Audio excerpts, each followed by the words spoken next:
Dalam 150cc punya skuter, inilah skuter 150 yang paling murah dalam market ini.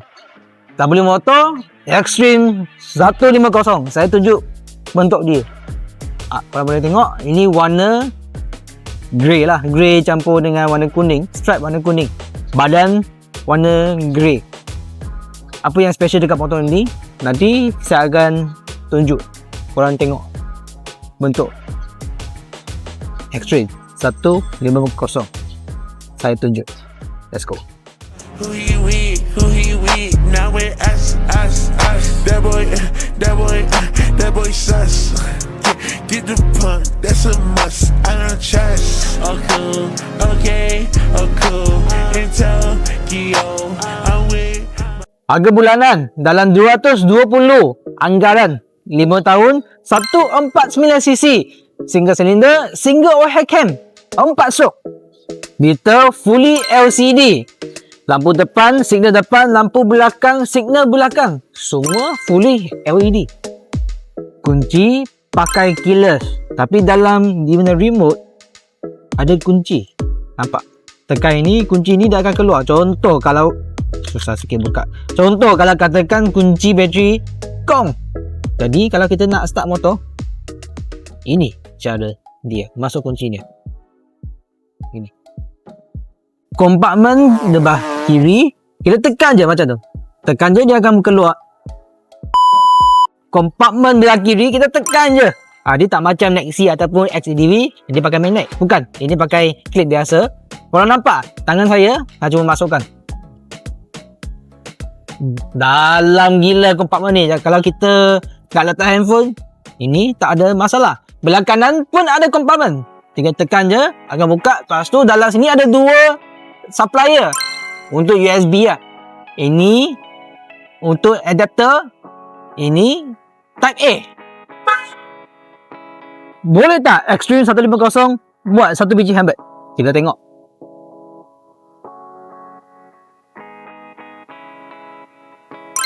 Jawapannya tak boleh. Tapi dalam sini dia ada lampu LED. Jadi kalau kita nak buka motor, nak buka dia punya storage, nak tengok barang masa gelap, sini ada lampu.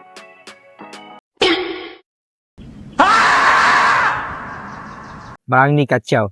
Tank minyak ada 11 liter. Lagi besar daripada ADV 160. Hanya 8.1 liter saja.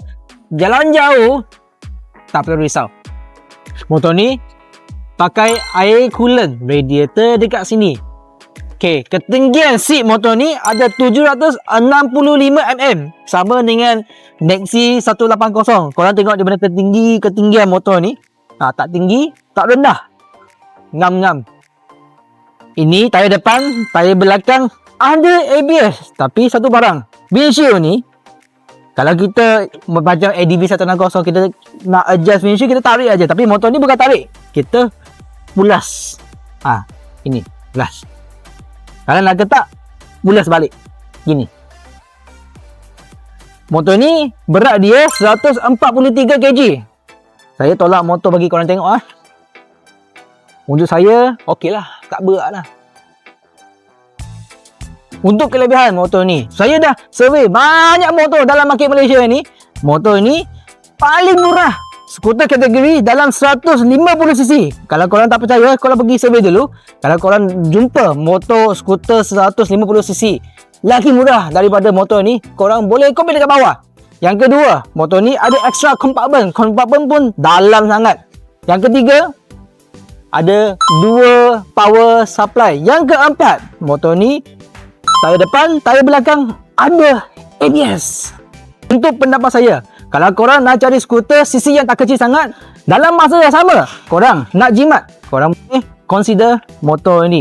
Ready stock dekat kedai saya, dekat Jalan Berserah, sebelah Public Bank. Yang paling penting guys, kedai saya ada pusat servis. Kita jumpa nanti. See you guys.